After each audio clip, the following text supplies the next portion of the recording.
que no estaba en condiciones de efectivizar la medida tal como la había dispuesto la sede, en virtud de no contar con medios técnicos para hacerla efectiva, algo así es lo que trascendió Exacto, por sí, medio de sí, sí. comunicación, ¿no? Ese es el Bien, problema de fondo, pues, hoy. Sí. exacto, no es un problema de fondo, ese bueno. Eso quiere decir, querido Eduardo, quiere decir que hay sentencias consentidas, pero sin sentido.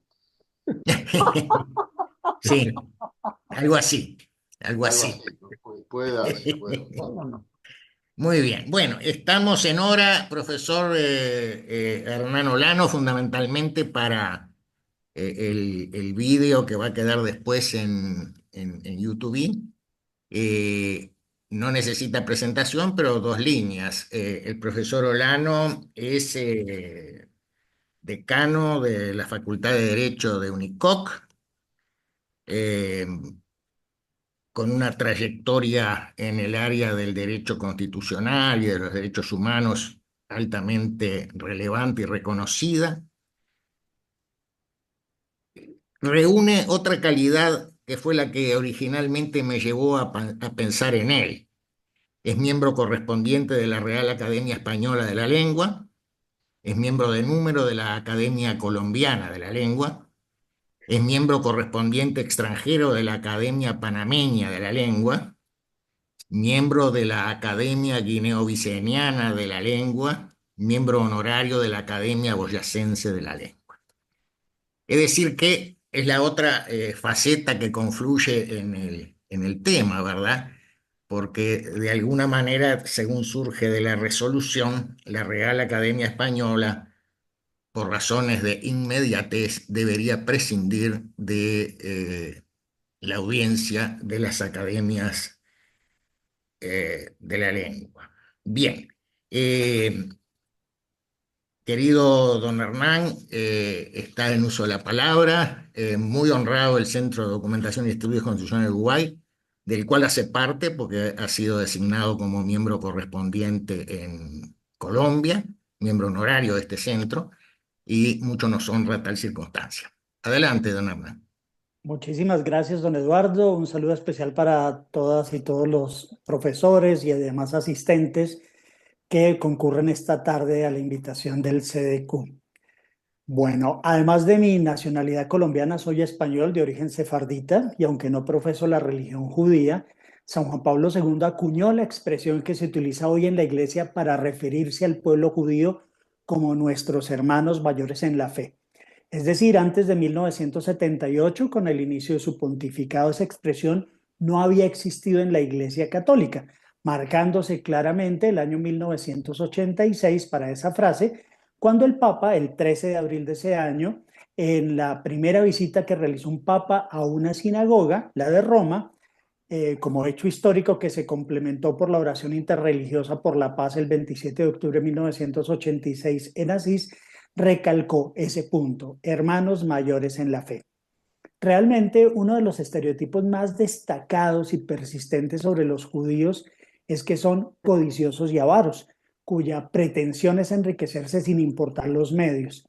Se les considera implacables en la búsqueda de riqueza, tacaños decididos a no dejar escapar ni un centavo, y ese estereotipo de la denominada avaricia judía se afianzó en la Edad Media cuando frecuentemente se asociaba a los judíos con el dinero, ya que solían tener restricciones en su actividad económica y generalmente se les prohibía poseer tierras.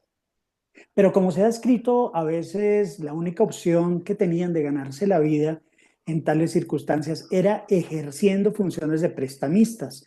Dado que los cristianos tenían prohibido ejercer esa función, los gobernantes reclutaban a los judíos para ello, lo que llevó precisamente a una dinámica complicada y tensa entre los judíos y la sociedad cristiana desde finales del siglo XI, cuando el Papa permitió a los hebreos de forma explícita el cobro de intereses, mientras que para los cristianos era considerado como un pecado.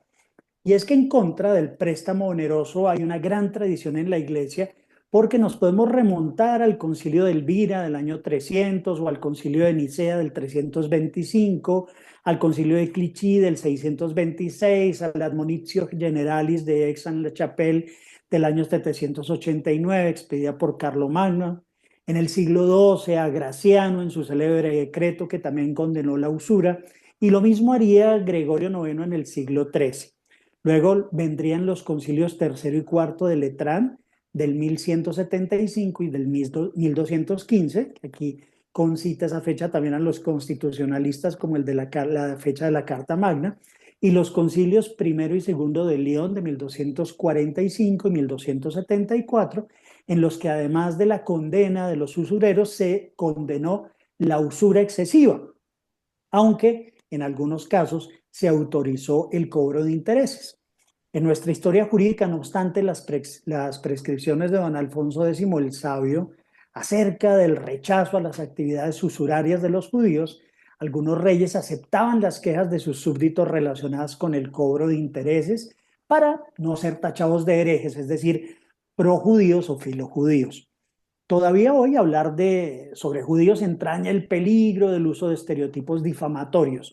Incluso se les había vetado el ejercicio de una serie de profesiones como entrar en los gremios y en las corporaciones de artesanos. Un personaje famoso en la historia de la literatura es Shylock, el codicioso prestamista judío del mercader de Venecia en la obra de Shakespeare. Con el tiempo, en algunos países, ese estereotipo se introdujo en el lenguaje coloquial en frases como regatea como un judío. Recordemos que este personaje es un prestamista que desempeña un papel clave en la trama, especialmente por la insistencia en un contrato que le otorga el derecho de cortar una libra de carne del mercader Antonio si éste no puede devolverle un préstamo. Esa situación surge de una apuesta fallida de Basanio, amigo de Antonio. A menudo Shylock es visto como una figura avara y vengativa debido a la insistencia en reclamar esa libra de carne, como lo explico dentro del texto escrito y como ocurre, entre otras, en un texto de un escritor colombiano, el maestro Enrique Serrano López, en su cuento El Converso, dentro del libro La Marca de España, quien también nos recuerda a un personaje, Luis de Santángel, nombrado por el rey Juan II de Aragón como receptor de pecunias del antiguo patrimonio real en Valencia, y más adelante estuvo a punto él directamente de financiar el viaje de Colón ante el primer rechazo por los reyes católicos, pero con mucha elegancia y rapidez adelantó de su propio bolsillo 1.140.000 maravedíes a los reyes católicos para que estos se los prestaran a Cristóbal Colón. Pero ¿cuál era el interés? El interés fue que encontró en Colón algunos gestos de judío converso y que eventualmente Colón se convertiría en una especie de nuevo Moisés en la búsqueda de la tierra prometida en América. Este Santángel, pese a sus orígenes, logró firmar además las capitulaciones santafesinas, el primer documento, digamos, jurídico americano del 17 de abril de 1492 como secretario de los reyes, y también logró que sus descendientes, al igual que él directamente, no fuesen llevados a los tribunales del Santo Oficio. Todo el tema como tal de la avaricia y de la usura lo presento detenidamente en el texto y luego entro a hablar del diccionario de la lengua española DLE. Este diccionario se forma siguiendo un procedimiento, como es el caso nuestro desde Colombia, bueno, pero aquí hay un académico uruguayo, con aportes en condición de quienes somos académicos correspondientes. Cada año llegan unas galeras con unas palabras, con acepciones, nuevas entradas, corrección de acepciones, búsqueda de nuevas palabras, para lo cual se reúne la comisión de lingüística de cada una de las academias y hacemos los aportes de manera grupal, pero también de manera independiente. Se puede, bueno, ya en estos años que llevo en la academia he tenido la oportunidad de que algunas acepciones hayan sido incorporadas a la versión 24.3 del año pasado y espero que algunas en la 24.4 de este año queden. Gracias a este procedimiento, la Academia Española, junto con el Instituto de Lexicografía y diversas comisiones, es responsable entonces de la actualización del diccionario de la lengua española, porque Participan de él no solo los españoles, sino quienes integramos las academias de la lengua española y de las Filipinas. Vale la pena mencionar que en los últimos años se ha incorporado la Academia de Guinea Ecuatorial y que también asiste a los congresos de la lengua española la Academia de la Lengua Sefardí o Ladina en Israel. Entonces estas academias le proponen adiciones de léxico, especialmente desde América, a través de los ismos, uruguayismos, colombianismos, argentinismos, peruanismos, etcétera.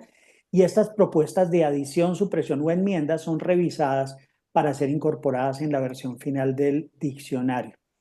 Encuentran lógicamente allí algunos textos que pueden considerarse obsoletos, otros que pueden considerarse discriminatorios, como el caso de la quinta acepción de la palabra judío, judía, que es la que concita nuestra reunión del día de hoy, que dice así: adjetivo, dicho de una persona avariciosa o usurera, úsese como ofensivo o discriminatorio, úsese también como sustantivo.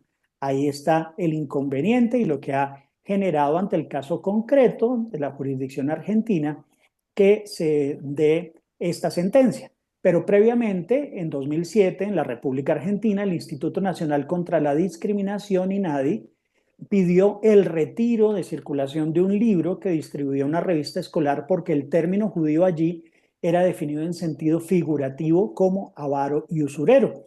Se trató de la revista infantil y juvenil Genios, parte de una promoción del periódico El Clarín, la revista número 469 de Genios, que acompañaba un diccionario de Espasa, de Agea, intimándolos el INADI al retiro de la venta, la retractación pública y la no reedición del diccionario en esos términos, porque la palabra judío en la página 230 de esa obra era definida como un adjetivo o sustantivo como israelita, hebreo, de Judea y en sentido figurativo como avaro y usurero.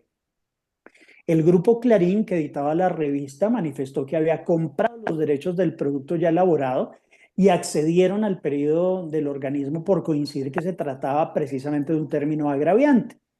Luego, en 2023, más de 20 asociaciones de judíos solicitaron a la Real Academia Española el retiro de la acepción por tratarse de algo ofensivo, como ya lo hemos visto. El hecho de definir en términos peyorativos y discriminatorios a toda una comunidad, pues puede considerarse de esa manera. Y a su vez exigieron la supresión completa de la entrada judiada, la cual se define como mala pasada o acción que perjudica a alguien. Una decisión tomada por la Real Academia Española que fue muy aplaudida, pues se modificó la acepción del término gitano, que era también un término ofensivo, definido allí como trapacero, que hacía referencia a este término no solo ofensivo, sino también discriminatorio, se dio hace algunos años. En esa ocasión, la solicitud fue elevada por el Consejo Estatal del Pueblo Gitano y reiterada por el Defensor del Pueblo del Reino de España en una queja 130-10-166. Otros casos que se han presentado con palabras que tienen que ver con términos ofensivos fueron el retiro de fácil en la definición de mujer o de varonil enérgico como acepción de masculino y débil o endeble para la sexta acepción de femenino.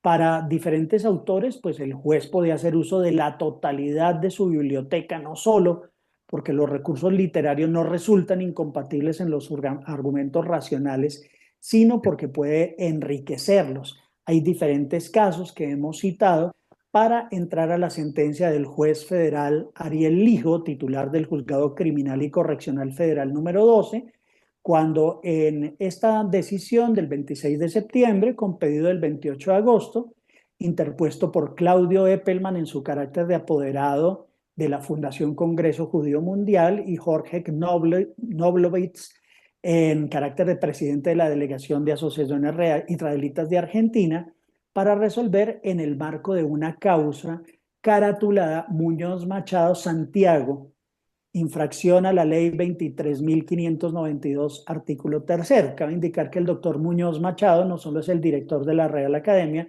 sino un connotado catedrático de Derecho Administrativo en la Universidad Complutense de Madrid. Se citó en esa sentencia no solo al director de la Real Academia, sino a toda persona humana responsable que integrase la organización. Entonces, con lo cual, aunque yo no presenté una apelación, pues, y tampoco soy vocero de la Academia, pues comento algunos de estos aspectos. Y otros que ustedes ya en la lectura de la sentencia han encontrado como dentro de ellos el que el juez se refiere a esa acepción como parte de un discurso de odio, de acuerdo con la definición que la Asamblea Nacional de las Naciones Unidas creó en julio de 2021. Adicionalmente, el juez realizó un recuento de los momentos de discriminación del pueblo judío a través de la historia. Se realizó un pedido adicional por otras 20 comunidades judías. El Ministerio Público argentino impulsó la acción dadas las particularidades del ilícito denunciado. El juez ahondó en el derecho a la no discriminación, citando una serie de documentos internacionales, al igual que otros textos de tratadistas, y basándose también en la teoría de la ubicuidad de Zaffaroni, que permite juzgar a alguien donde se había ejecutado la acción o en el sitio donde se había producido el resultado. Dice allí que por la persistente inactividad de la Real Academia Española en realizar los cambios previamente solicitados, ordenó al Ente Nacional de Comunicaciones, ENACOM, que dispusiese retirar esta palabra, bloquear la página de la RAE y que ésta no publicara la edición del diccionario, pero la edición, como les digo, con los aportes se produce virtualmente hasta el momento, porque aquí tengo, por acá tengo la edición 23, no la 24 publicada, para evitar esa acepción dentro del diccionario. Lo más reciente que tenemos el pasado 8 de octubre es que el ENACOM se pronunció a través de un comunicado de prensa expresando que esa entidad no bloquea sitios web, no tiene la competencia ni los recursos humanos ni técnicos para hacerlo y que lo que hace una vez que entra el oficio judicial solicitando el bloqueo de alguna página es notificar a las prestadoras de Internet y a las cámaras para que efectivicen el bloqueo. Eso es lo que explicó la ENACOM y finalmente el juez Lijo decidió librar exhorto internacional hacia el Reino de España en los términos de 2 artículos del Tratado de Extradición y Asistencia Judicial en Materia Penal suscrito por esa nación, en el que debería ser diligenciado lógicamente por la vía diplomática a efectos de ordenar a la Real Academia Española que suprima inmediatamente, sin previa intervención de las demás academias, como por ejemplo en este caso, la Academia Argentina de las Letras, la quinta acepción de la palabra judío que ya hemos mencionado. Yo quiero en 3 minuticos tal vez que me quedan, hablar de esa protección de los derechos frente a obras literarias en Colombia. Hay que tener en cuenta que el tema de la censura en las letras colombianas no es nuevo. Uno de los casos más antiguos se dio en 1794, cuando mi antepasado don Antonio Nariño tradujo la Declaración de Derechos del Hombre y del Ciudadano, por lo cual se le adelantó un proceso en el que purgó varios años de cárcel, no obstante que el texto le había llegado previamente al señor virrey José de Espeleta y Galdeano, y que de allí fue donde extractó Antonio Nariño la Declaración de Derechos del Hombre, considerado como un texto subversivo. Más adelante en Colombia, en 1866, el presidente Tomás Cipriano de Mosquera mandó quemar el libro de Felipe Pérez, Geografía General de los Estados Unidos de Colombia, porque al parecer se favorecía los intereses brasileros. Hubo otros autores también vetados en Colombia, como José María Vargas Vila, como un novelista, como el candidato presidencial Rafael Uribe Uribe, que escribió El conservatismo es pecado, el escritor Jorge Salamea y más tarde, durante el régimen de dictadura del general Rojas Pinilla, del 53 al 57, hubo además una mesa de censores en cada uno de los medios de comunicación. Cabe indicar, entre otras, que el único premio Nobel de Literatura colombiano, Gabriel García Márquez, que escribió la obra en Buenos Aires en los años 60, estuvo prácticamente vetado en cuanto a su lectura hasta que se ganó el premio Nobel en el 82 y ya, pues por cuenta del premio de la publicidad, perdió el veto 100 años de soledad. Aquí se han prohibido otra serie de obras, pero hay que tener en cuenta, entre otros, que para los países andinos comunitarios, unos pocos hoy en día, aplica la decisión 351 de la Comunidad Andina como parte del bloque de constitucionalidad colombiano que consagra la protección efectiva y adecuada de los autores sobre obras del ingenio en diferentes campos como el literario, artístico o científico. Hay leyes y hay también jurisprudencia amplísima. La primera de las sentencias, tomando incluso algunos elementos que están en un fallo del Tribunal Constitucional Español, que fue el de la publicidad del video con el fallecimiento de Paquirri, debido a una acción de amparo que inició la cantante y esposa por entonces del torero, luego fallecido, doña Isabel Pantoja. Pues se tomaron de allí muchos elementos en una sentencia de 1994 del doctor José Gregorio Hernández, que ordenó a la Policía Nacional prohibir la circulación de un libro en el cual una madre, una periodista italiana, hablaba de sus hijas. Lo único que cambió fue el nombre de sus hijas, pero todas las demás circunstancias estaban iguales. Y además de prohibirle a la policía, prohibió también la comercialización en el país de cualquier ejemplar de esa obra. Más adelante, en una sentencia de unificación del año 95, sentencias de unificación es cuando no hay criterios iguales en las salas de revisión de la Corte Constitucional y la sala plena es la que va a tomar la decisión. En el caso de la novela La Bruja, de Germán Castro Caicedo, el magistrado Barrera Carbonell manifestó que los jueces de la República no pueden ordenar a través de la tutela, en este caso asimilo la sentencia del juez Lijo a una tutela, la modificación, corrección o supresión de palabras, párrafos o capítulos empleados en obras literarias. Esto en el caso de una señora que al parecer practicaba la brujería, su hija presentó una acción de tutela, el juez de primera instancia ordenó la supresión de esas dos páginas y esto lo único que hizo fue que se fomentara la piratería en relación con aquella obra. Hay otra serie de sentencias que menciono también en el texto que tendrán ustedes cuando efectivamente se realicen publicaciones injuriosas en las cuales lógicamente este término que aparece en la sección quinta de judío-judía en el diccionario de la lengua española podría acomodarse. Y esto particularmente ya ha llegado a la Corte Constitucional a nuevos ámbitos cuando se publica en redes sociales como X, como Facebook, como Instagram o cualquier medio por conocerse. Entonces, finalmente, se asemeja el fallo argentino estudiado del juez Lijo, que en Colombia la jurisprudencia constitucional, con esto ya termino, ha considerado que las acciones penales pueden ser, en efecto, mecanismos judiciales idóneos para la defensa de los derechos fundamentales al buen nombre y a la honra. Sin embargo, es bien claro, como lo ha expresado la corporación, que en Colombia la Constitución no consagra de manera expresa la prohibición de la censura.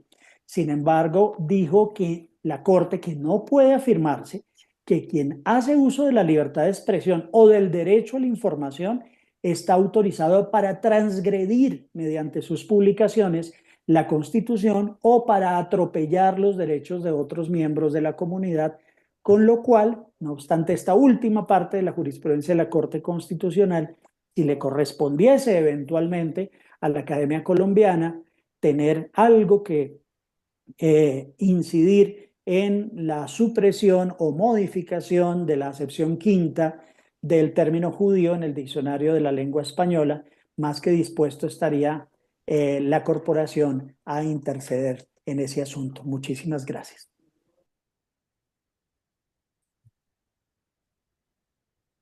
Muchas gracias, profesor Olano, por la magnífica presentación.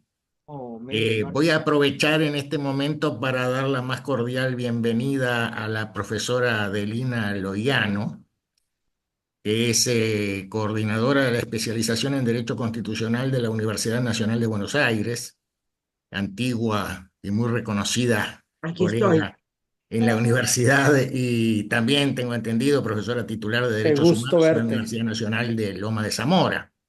También se ha incorporado el querido amigo Alfredo Víttolo, profesor de Derecho Constitucional de la Universidad Nacional de Buenos Aires, de la Universidad Austral. He visto también a otros colegas como el profesor Felipe Rotondo, catedrático de Derecho Administrativo en la Universidad de la República y en la Universidad de Montevideo, y entre otros, así como querría hacer un saludo especial al doctor Jonas Bernstein, con quien tengo una especial relación desde la época en que era yo docente en la Universidad de la República. Bueno, sin más, vamos a proceder según lo previsto a realizar los comentarios, ¿sí? En la previa que tuvimos, habíamos asignado a Eloy Espinosa Saldaña Barrera, profesor principal de la Pontificia Universidad Católica del Perú,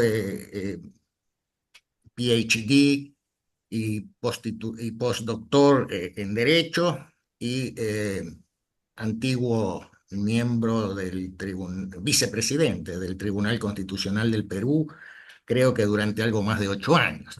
Eloy, te escuchamos con todo interés. Bueno, muchas gracias, querido Eduardo. De bien nacido ser agradecido, hay que agradecer a CEDECU, al Centro de Estudios y Documentación del Uruguay, y a Eduardo, que es bandera insignia del derecho público en Uruguay. Hay que agradecer la oportunidad de una estupenda exposición de mi amigo de hace muchos años, Hernán.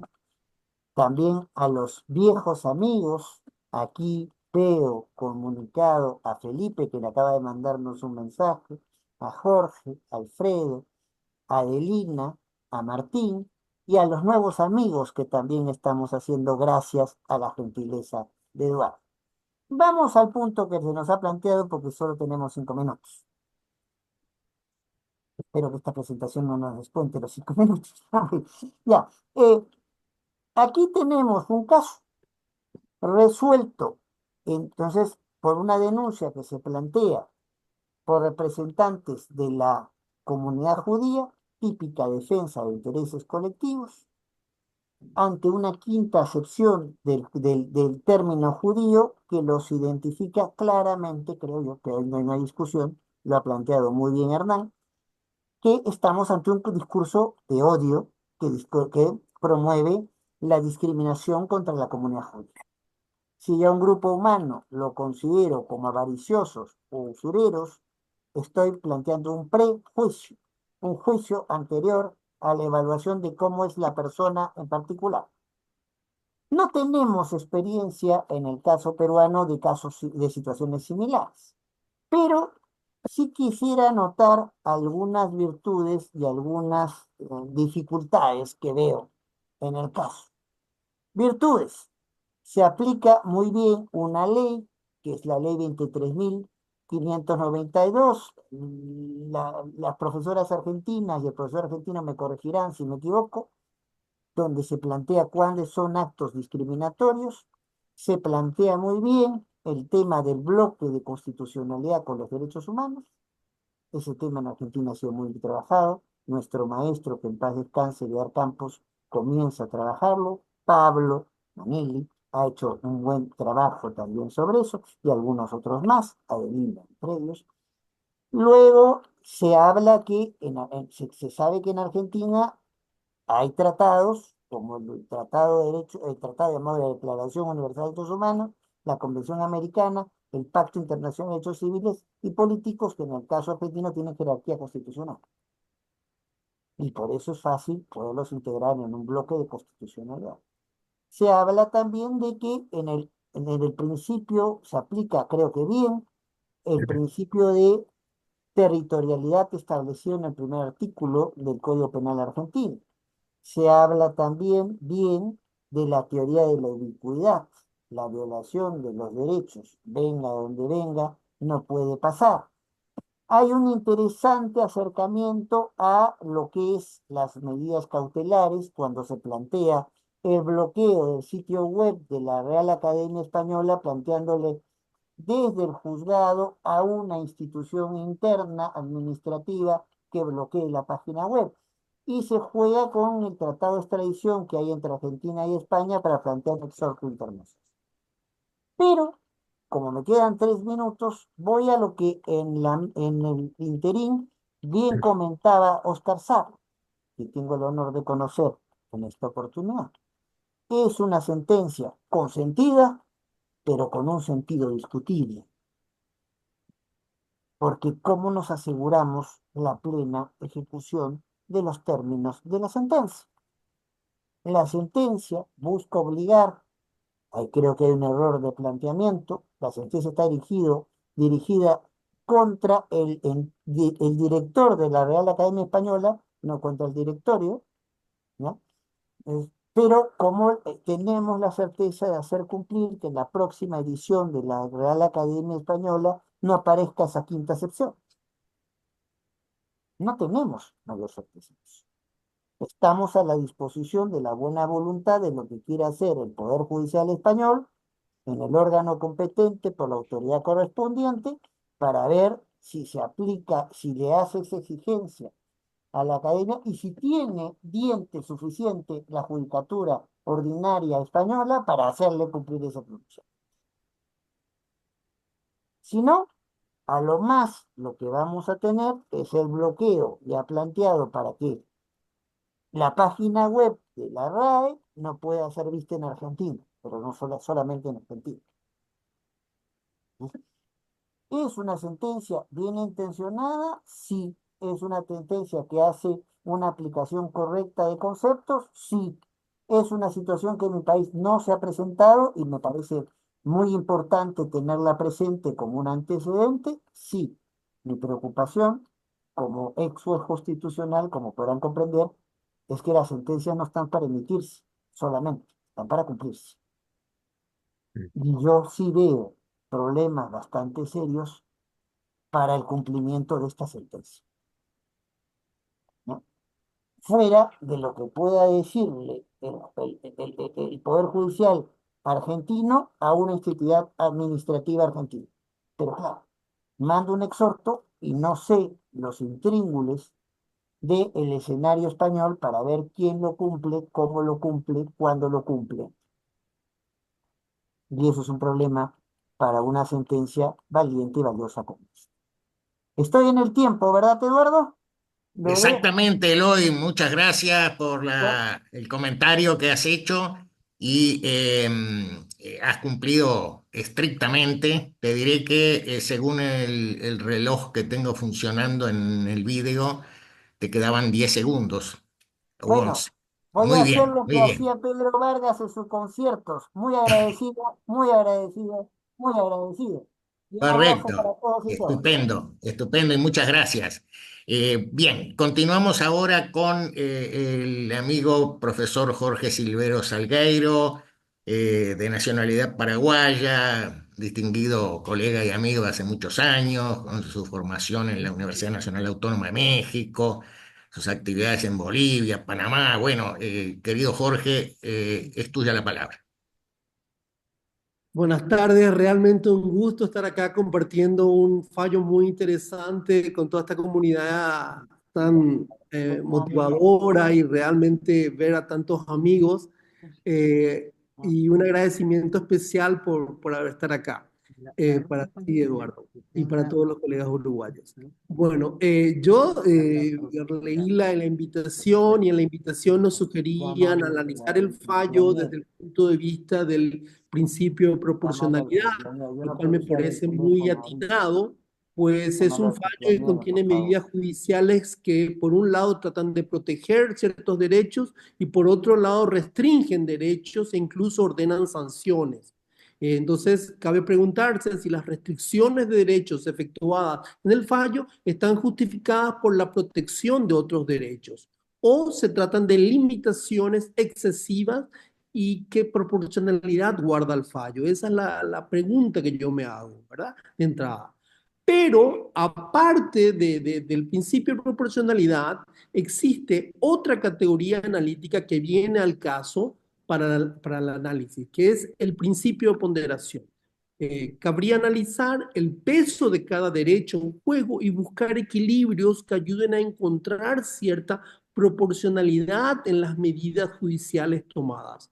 Y ahí uno se pregunta, ¿ponderó el juez solo un derecho, el derecho del recurrente o demandante, o ponderó también los otros derechos en juego, buscando cierto equilibrio entre protección de derechos y restricción de derechos? ¿Fue la restricción del derecho adecuada, necesaria y proporcional en sentido estricto, con la intención de proteger otro derecho? Es decir, son preguntas que surgen de este caso en particular y que a veces abstrayendo nos permiten analizar mejor el caso y no entrar en las particularidades anecdóticas del tema. Y luego, un tercer punto que al leer el fallo no estaba en mi consideración, pero es un que enseguida me llevó a preguntarme, fue un tema más de argumentación, un tema más de referido al derecho penal, que es la calificación del hecho. Nosotros sabemos que en derecho penal, porque este es un juez penal y es una jurisdicción penal, sabemos que se debe atribuir a un hecho un determinado tipo penal. Es decir, uno debe hacer la relación entre el hecho y calificar a qué tipo penal corresponde ese hecho que se está juzgando. Eso es el trabajo que hay que hacer en la jurisdicción penal, ¿verdad? Y en ese caso, en la sentencia, uno encuentra expresiones realmente donde este trabajo no está bien hecho. Es decir, el juez dice, es evidente que la mera existencia de esta acepción, y lo cito, tiene capacidad para condicionar la conducta de quienes comparten la lengua y de incitar a la violencia en cualquiera de sus distintas formas. El juez dice que por configurar un discurso de odio que incita a la discriminación, se está refiriendo a la acepción de la palabra, que este incita a la discriminación por motivos religiosos y la convicción que debe guiar a todo magistrado acerca de la protección de los derechos humanos conduce a que se disponga la interrupción de la masiva y perniciosa difusión de una imagen estereotipada del pueblo judío que incita a la discriminación por motivos religiosos. Lo que el juez está diciendo entonces es que hay un delito que se configura cada vez que uno lee el diccionario de la Real Academia Española. Eso está diciendo el juez. Y el juez está diciendo que estamos repitiendo y que somos los que estamos leyendo, estamos siendo incitados a la violencia, ¿verdad? Y que por eso se necesita censurar esa palabra. Y ahí, es decir, eso para mí es grave porque yo no concuerdo en nada con esa apreciación del juez. Es decir, y eso acá es importante ir separando un par de cuestiones. Yo sí considero que la acepción, la que le estamos hablando, es una sección discriminatoria y es ofensiva en ese sentido, ¿verdad? Pero de ahí hay un largo trecho hasta ir ir hasta las medidas judiciales que tomó el juez. Y esas medidas judiciales son las que no respetan los ámbitos de protección de otros derechos y de armonizar las los diversos derechos en juego, que es algo que dentro de la argumentación en el derecho constitucional hoy en día estamos obligados a hacer. Es decir, desde ese punto de vista, se ve que la sentencia contiene una serie de deficiencias en su estructura argumentativa, de deficiencias en el uso de abordar el conflicto de derechos y contiene excesos. Para mí es un claro exceso cuando el juez decide bloquear una página de internet, un diccionario de la Real Academia Española, y con ello limita el acceso a la información pública de miles de personas, ¿verdad? Es decir, ahí el juez no hizo ningún tipo de ponderación y el juez tiene que en ese diccionario hay una acepción que es discriminatoria, con lo cual concuerdo, pero él decide que todo ese diccionario de más de 100.000 voces quede bloqueado, es decir, castiga a las más de 100.000 voces restantes del diccionario a que nadie tenga acceso a ese diccionario.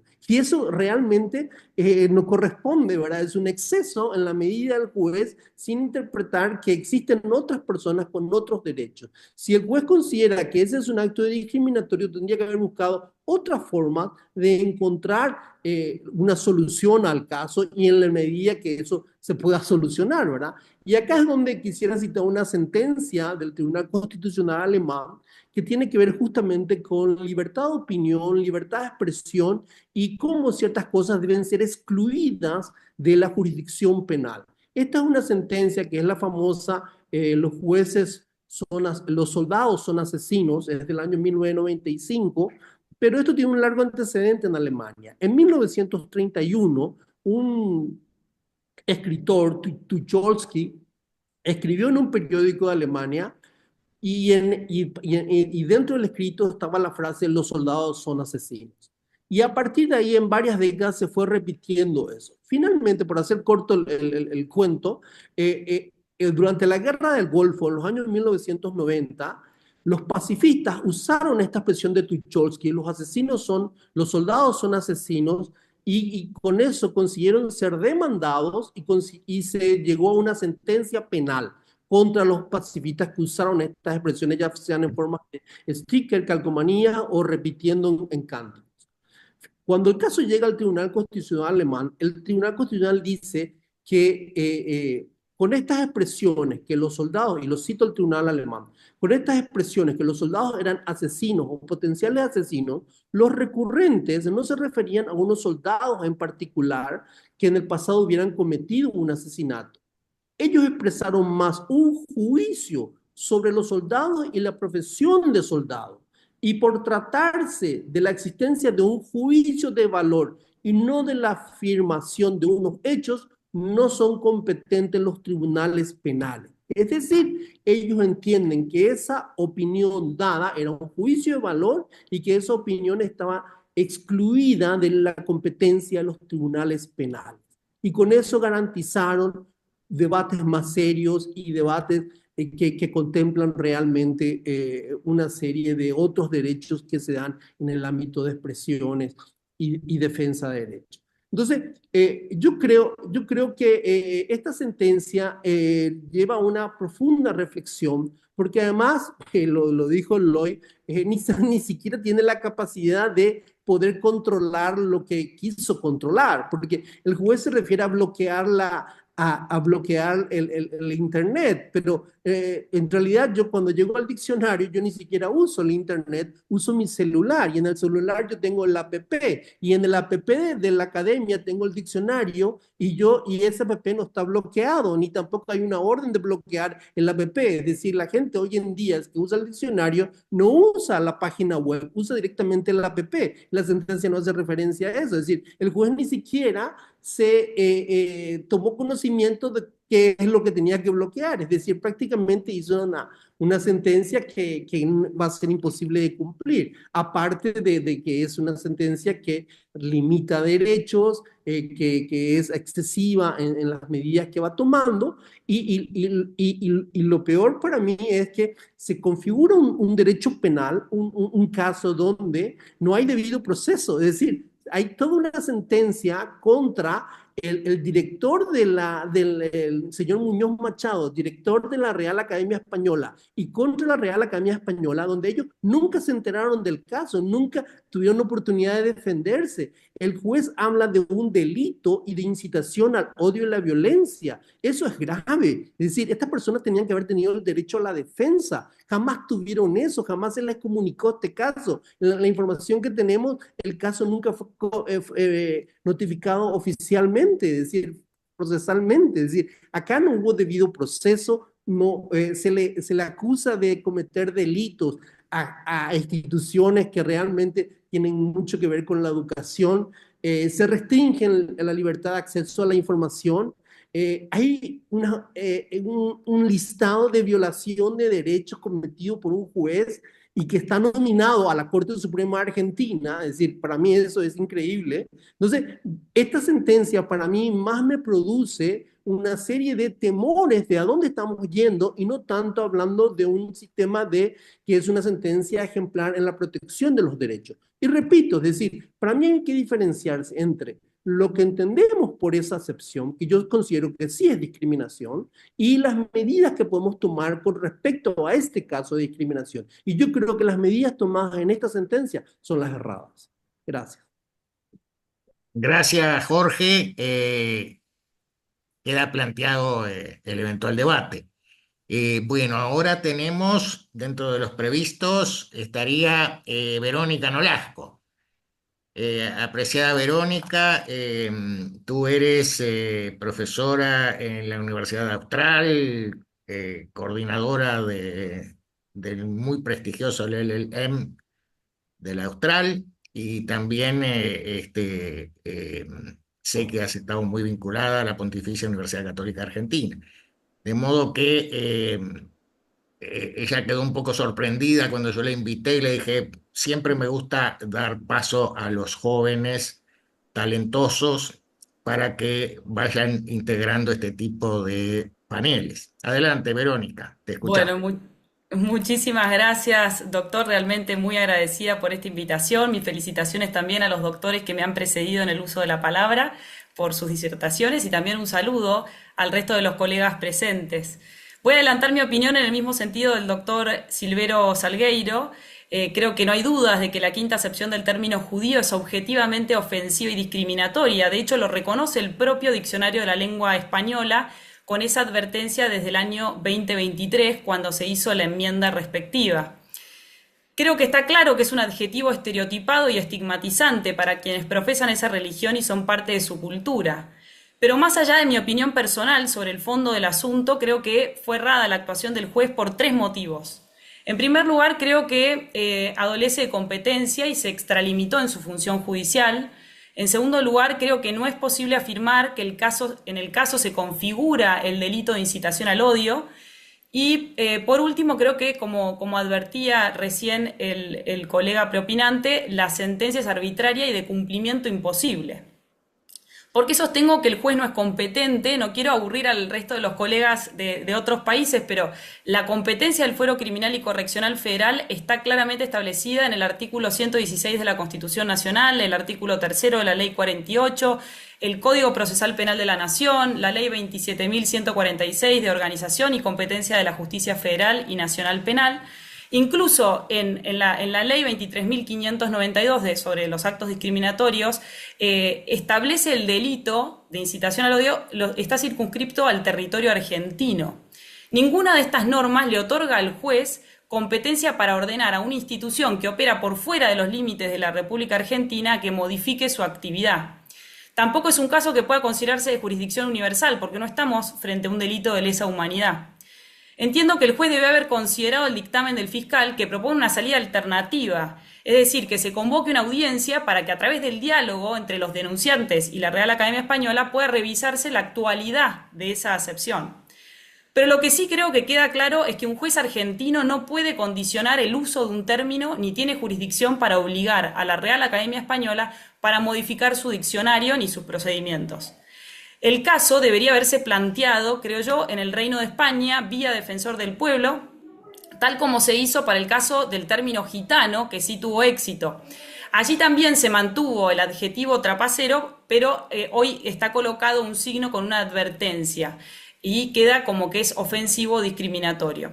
Recordemos que cuando en el mes de agosto, a fin de comparar otros casos similares en otros contextos, nos enteramos de la noticia de que un juez brasileño había ordenado el bloqueo de la red X en el territorio brasileño.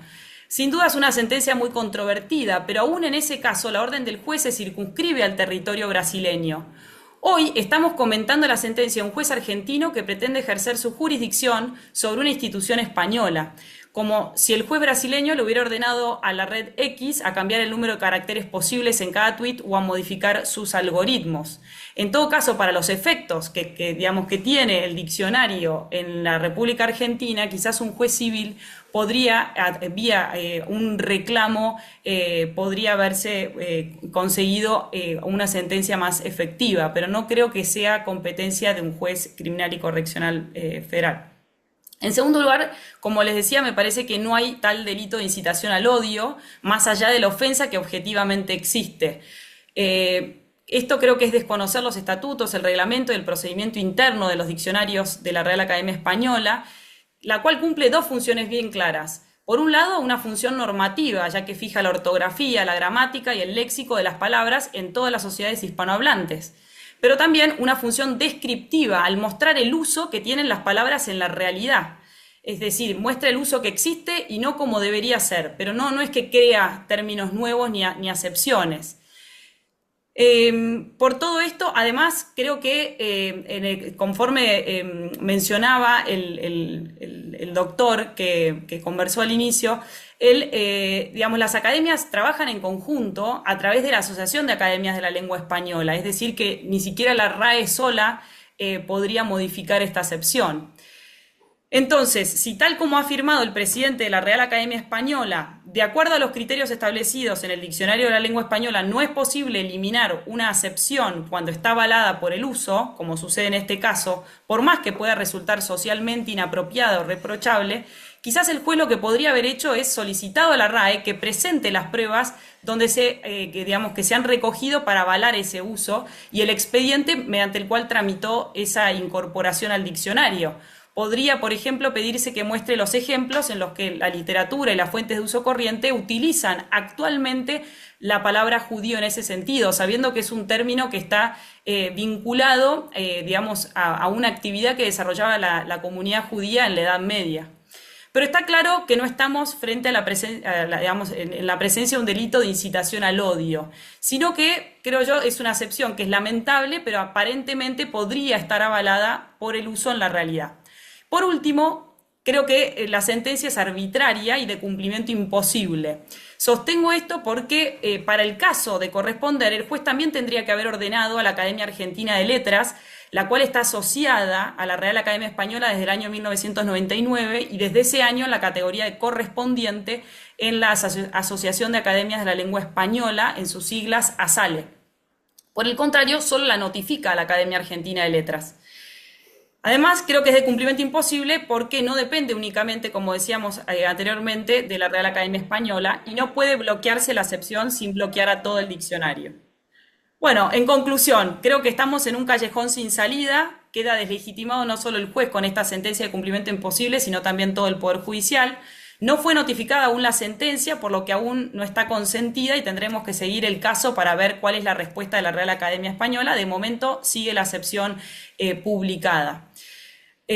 Bueno, este sería un poco un análisis muy breve del fallo y por supuesto quedo abierta a los comentarios y al debate posterior. Muchas gracias, Verónica, por el comentario. Bien, no sé si Alfredo, que tú tenías otro compromiso y entraste unos minutos después, si quieres participar en este momento o esperar que participen No, los no, uruguayos. no, ahora perfectamente. Gracias, gracias Adelante, Eduardo por la Alfredo. invitación. Gracias por la invitación. La verdad, después de haberlos escuchado, yo me perdí de parte de la participación del profesor Eolano, no lo pude escuchar, lamentablemente, así que me disculpo, pero sí lo escuché a Jorge y a Verónica. De hecho, estoy en la Universidad Austral en este momento, donde acabo de terminar una clase, y no podría agregar muchísimo más a lo que dijeron Jorge y Verónica. Esta sentencia creo que hay que mirarla dentro de la coyuntura política argentina, creo que hay que mirarla dentro del proceso que lleva a la nominación del juez Lijo para integrar la Corte Suprema, que en mi opinión puntualmente no hace sino ratificar las objeciones que se presentaron a la designación del juez. Esta sentencia, en mi opinión, es una sentencia, como dijo Verónica, arbitraria, grotescamente arbitraria, porque viola todos los estándares de prudencia judicial y aparte realiza una aplicación totalmente indebida del derecho.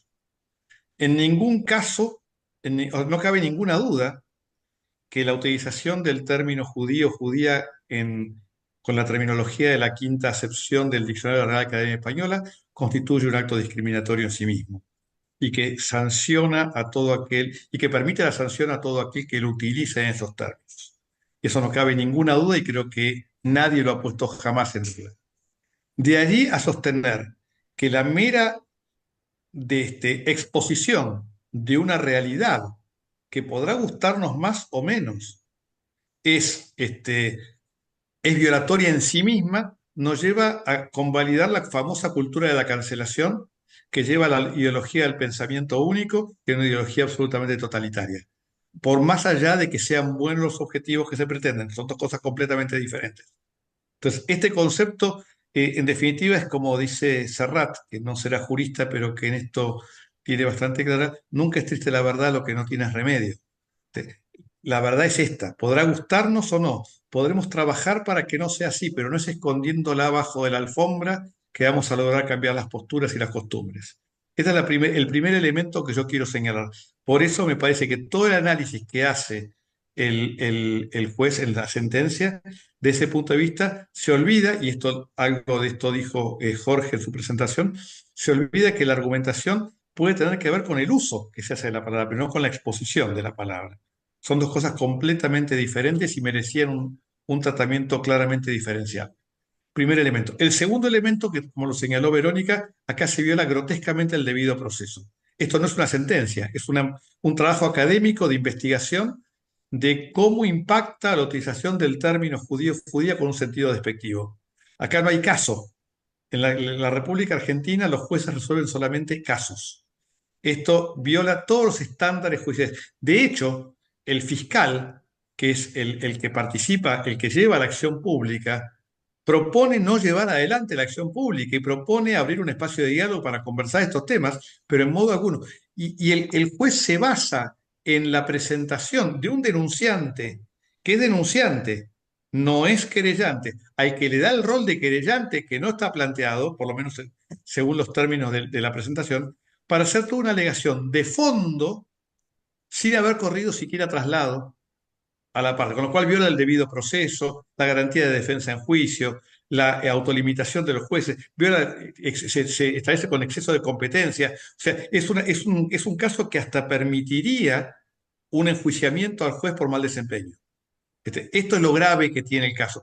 En algún escrito periodístico que se planteó si esto no era una especie de pase de factura por el hecho de que casualmente las sesiones peticioneras habían presentado un apoyo a la designación del juez Lijo para integrar la Corte Suprema. O sea, hay demasiadas suspicacias en este planteo y creo yo que una lectura, insisto, la lectura del fondo de la cuestión desde una visión de derechos humanos es maravillosa, es muy interesante y es correcta en cuanto a quien utilice el término judío-judía en un sentido despectivo, como señala esa quinta acepción, podrá ser sancionado por todo esto, pero esto tiene absolutamente nada que ver con el hecho de demostrar que existe. Esto significa una violación, como decía Jorge, a las reglas de libertad de circulación de información, al libre debate de ideas, al libre debate académico, porque estamos hablando de la Academia de la Lengua Española, al libre debate académico, demostrar lo que está pasando. Me podrá gustar más o menos, pero las cosas existen. Y porque las escondamos y no las mencionemos, no vamos a lograr cambiar. Muy por el contrario, siempre dicen que la forma de lograr esto, escondiendo lo único que logramos, es transformando esto en un elemento que diferencia y que así se hace más utilizado. ¿Por qué? Porque está prohibido. Casualmente, si yo prohíbo este tipo de conductas, lo único que voy a lograr es fomentar la utilización despectiva del término y voy a agravar la estigmatización por esta utilización. Así que hasta acá mi intervención. Agradezco a Eduardo haber abierto el debate y en un debate interamericano, que además es tanto más rico en esta argumentación, y ver, como decía Verónica, seguir el caso, porque me parece que todavía estamos muy lejos de que esto quede acá. Notifica a Dios y María Santísima en todo sentido, o sea, quienes no han sido nunca parte de esto, me notifica esto, ¿y qué tendría que hacer yo? ¿Me obliga o no me obliga? No he sido parte de este proceso. Tampoco es una medida cautelar. Y si fuera una medida cautelar, prejuzga sobre el fondo de la cuestión. Se violentan todos los derechos, claramente es una sentencia arbitraria y creo yo en el límite de un proceso de mal desempeño judicial. Muchísimas gracias. Gracias, profesor Vítolo. A propósito, ya tienen en el chat el texto del profesor Olano, lo tienen allí disponible, ¿sí? Bien. Ahora continuando, sin perjuicio de que al final damos la palabra a quien la solicite, ¿verdad? Continuamos ahora con el profesor Martín Rizo Ferrán, que lo vi por acá. ¿Dónde está? Acá, Martín, adelante. No necesita presentación, como siempre él dice, de todos. Estás muteado, Martín.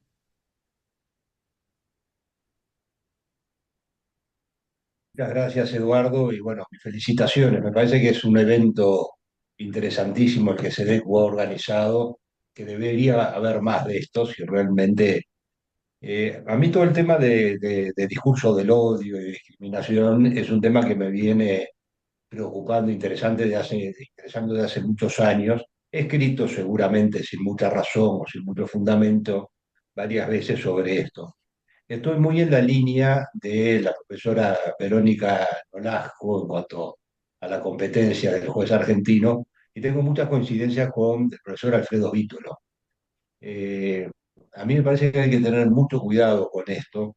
Yo me acuerdo siempre de aquella sentencia reciente, hace 10 años, de la Corte Suprema de los Estados Unidos, el caso Phelps, cuando dijo que la realidad o la expresión de pensamiento de ciertas realidades podía molestar, podía ofender, podía doler y podía doler muchísimo, pero es el precio que tenemos que pagar si queremos vivir en una sociedad democrática regida por la libertad de comunicación de pensamiento. Si bien puedo estar de acuerdo, si bien puedo estar de acuerdo, no, si bien estoy de acuerdo en la defensa de cualquier forma de discriminación, incluso, por supuesto, contra los judíos, me parece que hay que tener mucho cuidado cuando hacemos estas cosas, porque hay muchos grupos que nos podemos sentir discriminados, hasta los abogados somos en cierta forma discriminados. Entonces hay que tener mucho cuidado. A mí me parece que este tipo de instancias en donde realmente se pueden intercambiar ideas con nivel, con altura, son realmente interesantísimas. Y yo sigo un poco en la línea que vengo desde hace muchos años, de tener mucho cuidado con la limitación de las palabras, con la limitación de las expresiones, porque es el primer paso hacia el autoritarismo. Es el primer paso a dejar la concepción democrática y el primer paso a empezar a abandonar lo que es el mundo de los derechos humanos, ¿verdad? En los tiempos de los derechos humanos de que nos hablaba Bobbio. Es decir, creo que hay que tener mucho cuidado. No me gustó nada la sentencia que estamos comentando. Entonces, yo dejaría por aquí, Eduardo. Muchas gracias, Martín. Le damos la palabra al profesor Oscar Sarlo. Para los que no son uruguayos, antiguo catedrático de Teoría General del Derecho y de Filosofía del Derecho en la Universidad de la República, director del Instituto de esas asignaturas, miembro de la Academia Nacional de Letras, por ende corresponsal de la Real Academia Española, pero a título personal, naturalmente, lo que dirá Oscar, ¿verdad? Adelante, Oscar, gracias. Gracias, Eduardo, y un gusto compartir esta actividad con tan ilustres colegas tuyos y que ahora lo son míos también. Realmente ha sido muy, muy ilustrativa las intervenciones, dejan muy poco para agregar. Solamente quiero aclarar por la duda que el hijo esté participando, que soy corresponsal, pero no corresponsable de la Real Academia. Así que vamos a dejar sentado eso, por lo menos. Bueno, yo creo que se ha dicho casi todo y de una manera muy, muy ilustrada, además. No voy a entrar en las cuestiones procesales ni competenciales, que son ya para quienes están en el tema. Yo no soy competente en el tema. Me voy a centrar en una cuestión que ya ha sido tocada también, pero voy a agregar quizás agregar alguna reflexión adicional. Me voy a centrar en el mal manejo que tiene esta sentencia. A mí me parece que es una sentencia, como ha sugerido el doctor Vítolo, una sentencia realmente interesada, digamos, en dirigirse a un grupo y con una intencionalidad coyuntural evidente, ¿no? De otra manera no se podría justificar cierta, cierto mal manejo que tiene de las cuestiones, que podría haber sido más prudente, como debe ser una sentencia de este tipo. Pero bueno, no voy a profundizar eso porque ya lo han mencionado. Yo lo que digo es que acá no es una... Lo reafirmo porque en algún caso se dijo, bueno, estamos de acuerdo con ha sido muy bien fundada. Bueno, yo creo que no, que la sentencia no está bien editada en el manejo de las cuestiones del discurso. Porque si vamos a hablar del discurso del odio, tenemos que empezar por saber bien cómo se habla, de qué hablamos cuando hablamos de discurso, que aparentemente el discurso del odio es el comportamiento que está sancionado penalmente. Entonces tenemos que empezar por reconocer que hay discursos de distinto tipo, ¿verdad? Ya se insinuó esto también. Hay discursos que son persuasivos o que son argumentativos y que tratan de convencer, de influir, etcétera, etcétera. Hay discursos que son descriptivos o simplemente enunciativos de algo, que es típicamente el discurso para poner el grado máximo, digamos, el que se pretende de la ciencia, ¿no? Si cuando describimos algo, estamos o explicando o enunciando las características de un objeto. Y después puede haber otros tipos de discursos ficcionales, de entretenimiento, etcétera, etcétera.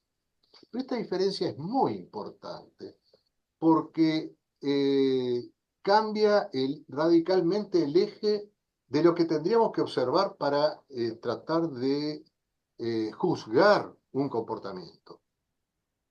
En el caso del discurso del odio, está claro que lo que se pretende es perseguir la intención del sujeto que elabora el discurso, y en algún caso la persona, no basta con que la persona se sientan ofendida, sino que hay que evaluar muy bien la intencionalidad o el propósito que tenga el discurso objeto de juzgamiento. Y por lo tanto, para decidirse, me parece a mí, para decidir si un discurso está encuadrado en el odio o no, tendríamos que juzgar eso, la intencionalidad. Sé que algunos, por no estar yo al tanto de la evolución que ha tenido esto, supongo que quizá haya una elaboración que diga que objetivamente es suficiente, pero voy a manejarme con un concepto clásico de culpa para no entrar en ese tipo de situaciones que pueden llevar justamente a la eliminación de conductas que no son intencionadas ni persiguen ninguna finalidad de ofender a otros. Entonces, en este caso, si se probase esa finalidad o ese efecto, por lo menos que se produce por negligencia de quien lo realiza, podría justificarse algún tipo de intervención. Pero en el caso de... ¿Qué significa que se terminó el tiempo? Sí, música Bueno, clásica, pero te escuchamos, Oscar. no, pero voy a redondear la idea porque, digo, en este caso, Muy bien, adelante. se mencionó también, digo, bastaría, tratándose un discurso descriptivo, como alegó Muñoz Machado, de forma correcta, creo que lo que habría que demostrar, como ya se mencionó también, es que ya no está en uso esta acepción. Pero voy a terminar con esto para mostrar el absurdo de la sentencia, es que cae en la paradoja siguiente. Si tuviera prohibido usar, aun cuando fuera descriptivamente, la expresión esta, el juez Lijo es pasible de la misma denuncia porque lo usa reiteradamente y además ha logrado darle una difusión mundial a algo que yo confieso que no sabía que estaba en el diccionario, nunca lo había visto. Así que si penamos estos comportamientos objetivamente, más allá de la intención, el juez Lijo es pasible de ser denunciado por haberle dado difusión a una expresión, más allá de la intención que él tuviera, haber hecho una difusión enorme de esta acepción que ahora tiene. Y si no fuera así, entonces tampoco se podría condenar a la academia para eso. Pero como el juez dijo, seguramente pensó en darle la mayor difusión, evidentemente él no está convencido de que sea el uso descriptivo del término lo que está prohibido. Por lo tanto, me parece que es contradictoria en sí mismo. Bueno, es eso nada más. Gracias. Estupendo, Oscar, muchas gracias. Yo voy a plantear, si atento a la altísima calidad académica de algunos de los presentes, si no desean hacer uso de la palabra. Eh, Mucho ayudaría la opinión, por ejemplo, de Jaime Rubén Zapolinki, que justamente la está pidiendo. Eh, Me gustaría también, o nos gustaría a todos, contar con la opinión de la profesora Adelina Loviano, y cualquiera de de los otros que están aquí presentes, ¿verdad? Adelante, Jaime. Sí, simplemente esto no tiene más que propósito que hacer algún comentario en torno a las magníficas expresiones que me preceden, ¿no? En primer lugar, acá se plantea un problema vinculado con, como se ha dicho, con la problemática de la libertad de expresión. Y creo que hay un concepto absolutamente, digamos, inherente al problema de la libertad de expresión y son los límites a la libertad de expresión. O sea, tenemos delitos tipificados, la difamación, la injuria, el desacato, en fin, todo eso. Hay expresiones que pueden ser tan agresivas que equivalen, yo diría, para decirlo en términos rioplatenses, a una trompada porque son muy duros, ¿no? Si esta sentencia tuviera como final, yo diría feliz, el hecho de que la Real Academia Española eliminara esa excepción, de pronto podríamos justificar como hecho social, no como hecho jurídico, quiero decir. Este, mm, primero, creo que el tema tiene que ver con lo religioso, pero en alguna medida lo trasciende. O sea, es una agresión contra un colectivo que de alguna manera se asume dentro de determinadas pautas religiosas, pero hay algo más que eso me parece interesante comentarlo. Después, yo creo que no constituye una sentencia en materia penal. Yo advierto un problema de competencia en cuanto a jurisdicción. O sea, esto es una sentencia de amparo. Más allá de que el juez que la haya dictado tenga competencia en materia penal. No hay un imputado, no hay el derecho a la defensa, no se ha esgrimido, él simplemente dice que hay que obviar, digamos, impedir, y de alguna manera bloquea todo el diccionario de la Real Academia, lo cual parece evidentemente una desproporción.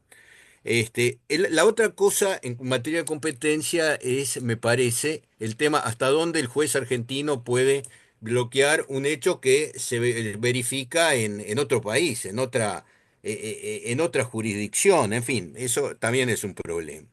Este, y finalmente, aquí se ha mencionado, y yo recordaba un poco incluso las críticas del Mercader de Venecia de William Shakespeare, que es Shylock, que es un personaje renacentista que aspira a tener, quizás con fundamento, y que después es finalmente denigrado, además, aspira a tener su posibilidad de venganza. ¿No? Es decir, aquel monólogo que un poco el que disputan los actores, ¿no? De cuando nos hieren sangramos, etcétera, etcétera, es quizás también, o puede ser visto también como una especie de alegato en pos de la igualdad, un alegato en pos de la vigencia de los derechos de todo el mundo y en contra de la discriminación. Ahora, que acá haya intención de la Real Academia en discriminar a nadie, parece obvio de que no es así. Que sería bueno tirar al cesto de la basura determinado tipo de expresiones que afectan a determinados colectivos, quizás también sea positivo. Pero lo puede dictar este señor juez, me temo que no. Creo que está trascendiendo y afectando el concepto de competencia, y eso es evidentemente una falla. Veremos qué dicen los hechos de acá en adelante para ver si tuvo alguna utilidad social esto o no la tuvo en absoluto. Gracias, Jaime. No sé si termino de leer eh, en el chat la opinión de la profesora Adelina Loyano. Eh, no sé si con todo gusto, Adelina, si quiere hacer uso de la palabra. Sí, aquí estoy. ¿Me escuchan? ¿Se Exacto, escucha? correctísimo. Eduardo, Tenemos Perfecto. bueno, doble. espera, ¿en doble? Nada, no te Sí, preocupes, está bien, está no bien. pasa nada, está bárbaro. Bueno, vamos a cortarlo, espera. Bueno, el tema es el siguiente, no, porque yo tengo muy mala señal, me conecté por el celular. Ujú. Un poco, Eduardo, gracias por organizar esto tan interesante y la verdad tan múltiple de voces. Yo creo que esto, un poco tomando lo que dijo el doctor Zapolsky, amén de ser un hecho social, es un hecho jurídico, no puede ser cualquier cosa. La sentencia es un delirio. En mi opinión, el fundamento de que esa frase es una frase totalmente desubicada, inapropiada y discriminatoria es un tema. Pero el punto es que un juez argentino, por mejor intención que tenga, se transforma en He-Man, ¿se acuerdan? El superhombre con la espadita de color. Y se le ocurre decirle a un organismo de otro país lo que tiene que hacer. Yo no he visto algo igual. Estamos en un ámbito de abogados. Hay que quemar toda la biblioteca que tenemos atrás. Si un juez argentino, peruano, chileno, de donde sea, puede tomar una decisión como esta y decirle a un organismo de otro país lo que tiene que hacer, habría que enseñarle cómo se hacen esos actos, que no son imposibles, pero hay que hacerlo en el trámite que tiene un proceso legal adecuadamente. Es arbitrario, es infundado, es un acto totalmente voluntarista, pero no jurídico. Tú decís, Jaime, que sería interesante que la Real Academia revisara eso. Hay que ver si es importante o no, o si lo está ubicando un poco, como dijo Verónica o como dijo Alfredo, en el contexto que pudo haber tenido en algún momento. Tendría que aclararlo. Claramente a hoy tendría que aclararlo. Pero lo cierto es que no estamos juzgando una opinión nuestra sobre esas palabras. Estamos juzgando un fallo. Y el fallo, para mí, hay que analizarlo como lo que es, la decisión de un juez totalmente desquiciado porque cree que es un superhombre y que tiene el poder de decirle a cualquiera lo que puede hacer. Esto está un poco en la Argentina, y voy a decir como Alfredo, esto está un poco, me parece, motivado por otro tipo de cuestiones, que es la figuración de este juez para que se hable de él en algo que todos sentimos y que no puede haber actos discriminatorios. Y lo otro es, no es un discurso de odio esa palabra. Hay que leer los tratados internacionales para ver qué es el discurso de odio. Y para terminar, Eduardo, es increíble una condena sin que se escuche al otro. El debido proceso, ¿dónde quedó? La verdad es que estoy sorprendidísima. Muchísimas gracias. Pues gracias, Adelina. Muy A ti. interesante. Al contrario, Martín Rizzo tiene la mano levantada. Gracias. Veo que hay una cierta tendencia, no unanimidad, porque sería horrible que hubiera unanimidad, pero hay una cierta tendencia en contra de esta sentencia. Yo siempre recuerdo el trabajo de Nadine Strossen, que en cierta forma da una cantidad de ejemplos que tienden a ridiculizar algunas manifestaciones del discurso del odio. No tengo el trabajo a mano, pero tengo una síntesis que yo hice en su momento. Entonces Strossen nos dice, Brigitte Bardot la famosa actriz, fue condenada en 2008 al pago de una multa por una carta dirigida al en ese entonces ministro del Interior de Francia, Nicolas Sarkozy, en que se quejaba de que que ciertos rituales implicaban sacrificios de animales y decía que los musulmanes estaban destruyendo el país imponiendo sus propias creencias. Esto fue objeto de una sanción penal contra Brigitte Bardot. Un niño inglés fue arrestado investigado por exhibir en una demostración pacífica un cartel que decía: la cientología no es ninguna religión sino un culto peligroso. En 2016, un tribunal danés confirmó la condena de una persona que había publicado en Facebook que la ideología del Islam abusa de la democracia para deshacerse de ella. Y salteo, el que más me gusta a mí. Un candidato inglés al Parlamento Europeo, en la época que estaba todavía en la Unión, fue arrestado por un discurso en el que, citando a Churchill, dijo que era inaceptable la idea de que la mujer pueda pertenecer a un hombre como ocurre en la ley islámica. Y agregó: mientras esto no cambie, no desaparecerá la esclavitud. Es decir, estas cosas tan absurdas que han pasado pretendiendo defender a ciertos grupos contra el discurso de odio, a mí me genera la misma reacción. ¿Podemos pensar que hay una intención de la Real Academia de discurso del odio? ¿Podemos pensar que realmente estamos hablando de un discurso del odio que debe ser limitado? A mí personalmente, discúlpeme, no lo veo por ningún lado. Muy bien, gracias Martín. Precisamente Verónica Nolasco nos puso en el chat tu artículo sobre discurso del odio. Gracias Verónica también. Cualquier otro que desee hacer uso de la palabra, el doctor Jonas Bernstein. Bienvenido, Jonas. Muchas gracias, profe, y felicitaciones, por supuesto, por la iniciativa. A veces alguien tiene que marcar un poco la opinión discrepante, ¿verdad? Bueno, yo parte un poco intimidado por la jerarquía de los participantes. Veo también ahí el profesor Salo, que fue mi profesor, así que... Pero, ¿qué sucede? ¿Podemos examinar esto como, podemos hacer de esto una labor exquisitamente jurídica o tenemos que ir un poco más allá? Entonces, ir un poco más allá podría ir, y así se encaró, entiendo, por el lado de las motivaciones del magistrado. Pero también hay que verlo, yendo más allá, al impacto en una sociedad en un momento como el que vivimos. Entonces, el mensaje que pudiera quedar, si esta sentencia de alguna forma no fuera dejada sin efecto, pues la justicia al fin hace algo. Nosotros en Uruguay tenemos la experiencia con la legislación antidiscriminatoria de muy escasa aplicación práctica. Y la ley penal, si no se actúa, como seguramente tantas otras leyes, pierde la función disuasiva.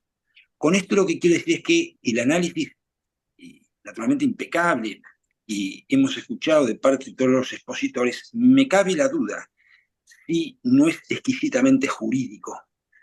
Entiendo que aquí todos son juristas y muy distinguidos, pero cuidado, o sea, son los dramas de la democracia. Hitler actuó dentro de los marcos del derecho. Por eso, corríjanme aquí los especialistas, el resurgimiento del derecho natural por algo se produce a partir del nazismo. Me acuerdo de alguna película que he visto, y ahora no me acuerdo el nombre, interesantísima sobre ese tema, ¿no?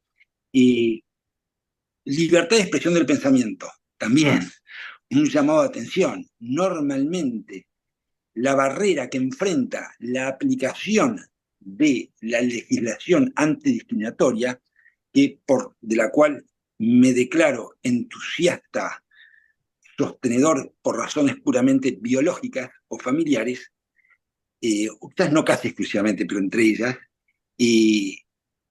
me parece que han enfrentado siempre un escollo en la libertad de expresión. Uno de los problemas que hoy vemos en los Estados Unidos es que la famosa primera enmienda los ha embretado. Creo que también uno de los problemas que afecta al mundo es que lo que vemos después del 7 de octubre y demás es el fracaso del derecho.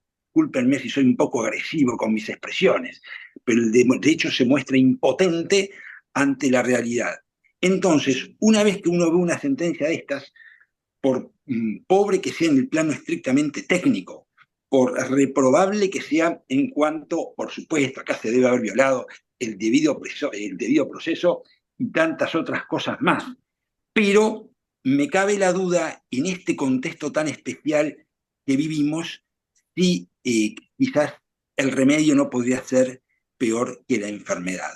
Nada más y les pido disculpas por esta intromisión de alguien que, por supuesto, lo que yo sé en materia de derecho constitucional y afines se puede escribir en lo primero, lo que aprendí lo aprendí con el profe aquí, y lo segundo, él no tiene la culpa de que lo que yo sepa sobre la materia se escribe en la punta de una aguja. Gracias por la atención a todos. Muchas gracias, colega doctor Jonás Bernstein. Yo siempre lo recuerdo cada vez que nos encontramos con muchísimo afecto. Y tuve la suerte, además de ser profesor de una de sus hijas en la Universidad de Montevideo. Y me acuerdo que el primer día de clase, cuando yo les pedía que dijeran el nombre, dijo Bernstein, y le dije, nieta de Nahum, hija de Jonás. Fue como una pregunta, ¿no? Y la respuesta afirmativa muy satisfactoria. Yo voy a decir solo un par de palabras. Celebro que prácticamente hay acuerdo en cuanto a la cuestión de la discriminación. Digo, lo celebro porque yo casi fui contemporáneo del doctor Nahum Bernstein. Tengo presente su lucha por incorporar en la legislación uruguaya la legislación antidiscriminatoria, y tuve el privilegio hace poco tiempo de participar en un homenaje, asistir a un homenaje en que uno de los expositores fue ni más ni menos que mi querido amigo el doctor Daniel Sapsay. O sea que eso fuera de discusión, ¿verdad? El tema de la importancia de asentar la lucha antidiscriminatoria. En lo jurídico, me asaltan las mismas dudas que a la mayoría de ustedes. Una más que no se mencionó. Leí, solo conozco el texto de la resolución del juez Lijo, que la presidenta, como se dice ahora, de la Institución Nacional de Derechos Humanos y Defensoría del Pueblo, la licenciada Fernández, del Uruguay, ¿verdad? Respaldó el pedido originalmente. Lo menciono porque ignoro si existió una resolución de la Institución Nacional de Derechos Humanos del Uruguay y Defensoría del Pueblo, porque no creo que sea una acción de orden individual de la presidenta de la institución, salvo que se interprete como una suerte de apoyo moral al planteo que se estaba haciendo. Tengo para mí que corresponde a un periodo al que asistimos, en que aparece, como bien describía Adelina Loiano, esa figura del superjuez. Yo sigo, por razón de formación profesional, la mayor parte de los tribunales y cortes constitucionales del mundo, incluso aquellas con las que tengo dificultades insalvables con los idiomas. Y estamos en la era de Alexander de Moraes, del superjuez de Brasil, un tema que tiene ciertos contactos con ¿verdad? Expidiendo órdenes más allá de las posibilidades que la tecnología le asigna a una resolución judicial. Me refiero al caso aparentemente superado, pero yo creo que todavía no, de la disputa Elon Musk versus Alexandre de Moraes. Para el sistema que todos compartimos, es pésima figura el superjuez. A veces un tema como en este momento en el mundo es un tema de ciertos contagios. Yo lo veo así. Algunos se entusiasman con la cuestión de la jurisdicción universal, ¿no? Como lo hemos visto recientemente en Argentina también, en otros países, y al revés ahora en Venezuela, pidiendo la captura del presidente Milei y de una cantidad de funcionarios. Entonces, simplemente esos comentarios, el problema de actualidad de los superjueces, el problema de por qué intervino la Institución Nacional de Derechos Humanos del Uruguay, si hubo o no hubo una resolución en el caso. Y bueno, no tengo mucho más que decir porque lo han dicho todos los que previamente hablaron. Y Claudia Arriaga, ¿algún comentario? Gracias a todos, gracias. Es que han dicho todo lo que a uno se le iba ocurriendo durante la noche. Creo que está siendo utilizado ese producto máximo de la jurisdicción, que es la sentencia, y que nos tiene que siempre convocar al elemento de la justicia. Yo creo que está siendo utilizado como una especie de manifiesto o de manifiesto populista con otras finalidades que no son las de hacer justicia entre partes o llevar adelante un fallo posible. Cuando los fallos no son posibles, en definitiva se consigue justamente lo contrario, una frustración. No creo que esto llegue a tener un verdadero producto más que el que todos estamos conversando del tema. Y bueno, y si esto sirve para que enfoque nuestra visión antidiscriminatoria, fantástico, pero no podemos utilizar una sentencia para eso. Creo que lo que está mal utilizado es Buenos podemos Aires, hacer preside editoriales el doctor periodísticas, Alberto podemos Garay, escribir por libros, pero no intermedio podemos... de su comisión de seguimiento de jurisprudencia que preside la doctora Sofía Calderone y la... Perdón que Pensé que hubo era alguno de los demás que estaba hablando, perdón.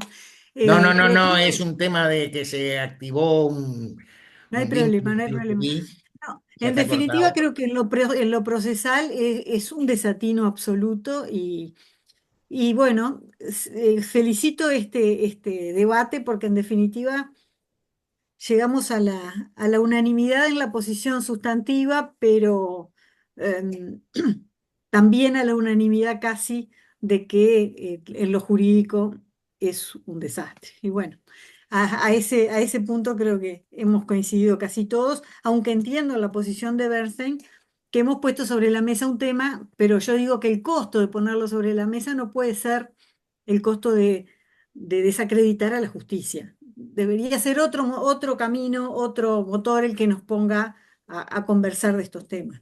Eso nada más, doctor, y agradezco la palabra. Gracias, Claudia, por la opinión. Emanuel, ¿quieres hacer alguna consideración? Bueno, doctor, muchísimas gracias por el espacio. Me tomó por sorpresa y en realidad me alegra no estar sorprendido de coincidir con lo que han dicho todos los ponentes. Verdaderamente no hay otra observación. Lo único que me queda en el tintero dejando de lado el aspecto procesal que, bueno, como bien mencionaba la doctora argentina, esto es un delirio el fallo. Eh, Creo que de todas maneras sí me trae la remembranza esto de que, bueno, como decía el doctor Sarlo también al inicio, ¿no? Tenía otra intencionalidad, evidentemente, claramente tenía otra agenda, otro propósito y que tiene sentido si uno lo mira desde la concepción de cómo funciona cómo funcionan los estereotipos a nivel invisible en la configuración o en lo que es la mecánica de los poderes implícitos que están dentro a nivel social, ¿no? Entonces, A veces, para evidenciar esta mecánica invisible, es necesario hacer ruido y si estaba buscando eso de la sentencia, lo consiguió.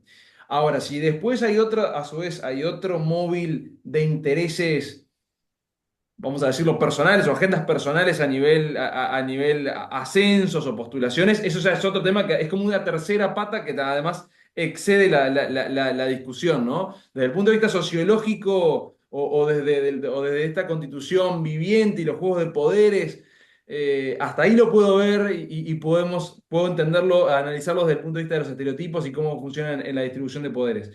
Pero, bueno, esta otra tercera pata que me animo a deslindar, creo que ya es algo que sí, prefiero no abordar.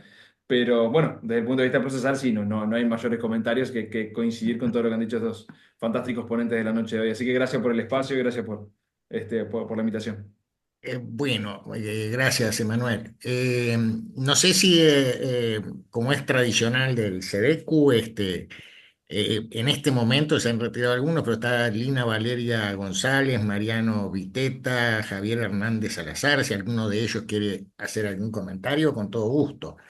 El espacio siempre está disponible en estas actividades del SEDECU. Verónica tiene la mano levantada. ¿Cómo Adelante, les Verónica. va? No, un comentario anecdótico. Tuve la oportunidad de estar presente en la audiencia pública que se llevó adelante en el Senado de la Nación, digamos, para la designación del doctor Lijo, unos meses atrás. Y bueno, quizás Alfredo Vítoro, que también estaba presente, recordará que él hizo referencia a estos tres modelos de juez, el juez Júpiter, el juez Hércules, y que él se sentía más identificado con el juez Hermes, ¿no? Por ese artículo de François Host. Y este juez Hermes, él describía que era como cumplía un rol de mediador universal, ¿no? Como un gran comunicador, que consciente de la complejidad de la sociedad contemporánea y del ordenamiento jurídico, busca soluciones que partiendo de las normas vigentes den la justicia más adecuada al caso concreto. Entonces me parece que en esta sentencia se ve reflejada esa concepción del juez y bueno, hay uno de los profesores que tenemos en la Universidad Austral, el doctor Vigo, siempre nos hace ver esto, ¿no? Que detrás de cada sentencia está la camiseta que tiene puesta cada juez de cuál es su visión acerca de lo que entiende por derecho y cuál es el rol de los jueces, ¿no? Así que me parece que acá está clara una postura del juez Hermes. Correcto. Bastante diferente de la que leí de Manuel José García Mansilla cuando tuvo su Ese audiencia, sí. ¿verdad? Para algunos que pueden no saberlo, es el otro candidato con Ariel Lijo a la Corte Suprema de Justicia de la Nación Argentina, el decano de la Facultad de Derecho de la Universidad Austral. Eduardo, Oscar, Sarli. no, la intervención muy oportuna de la profesora Verónica me da la oportunidad bueno, de responder en un aspecto. Que el doctor Lijo se atribuya la condición de Hermes no quiere decir que esta sentencia sea un ejemplo de lo que haría Hermes, ¿no? Si tú recuerdas en la caracterización de Oz, el juez Hermes, que reproduce ese dios griego que era el que llevaba y traía, bueno, lo que significaba era que algo fundamental en la hermenéutica que es juntar dos horizontes, ¿verdad? El horizonte de la tradición con el caso que se nos plantea. Pero esta sentencia es francamente rupturista en todo, es decir, no hay fusión de horizontes como haría un hermeneuta, ¿no? Entonces me parece que él podrá ponerse la camiseta de Hermes, pero no desde que simplemente entra mejor en la categoría de juez que dotado de poder opera como a él se le ocurre. Y quiero hacer una última, aprovechando un auditorio tan calificado, voy a tener el atrevimiento de hacer una reflexión general sobre lo que estamos pasando con esto, porque yo que miro bastante televisión argentina y naturalmente la nuestra, el discurso del odio no este descriptivo, que esto no es discurso del odio, sino que es, bueno, algo constatativo. El discurso político de odio sigue tan campante y ningún juez se anima a meterse con eso, ¿no? Es decir, desde que un político importante acusa al Estado de ser, que cuando cobra impuestos es un robo y que son criminales los que hacen, los que emiten dinero, y acá estamos viendo a algunos políticos que dicen que el presidente es un pedófilo y que tendría que estar preso por esto, por otro, y no pasa absolutamente nada. Yo me quedo con de todas maneras con el modelo de que no pase demasiado hasta que se llegue a algún punto que empiece a tener consecuencias. Pero me preocupa lo otro, lo que estamos viendo a nivel internacional, y es que el exceso de los jueces, la sobreexposición de los jueces en el campo político, está generando el efecto boomerang, es decir, la reacción de los sistemas políticos contra el sistema judicial. El caso de México es uno, es el último que estamos viendo, el último episodio.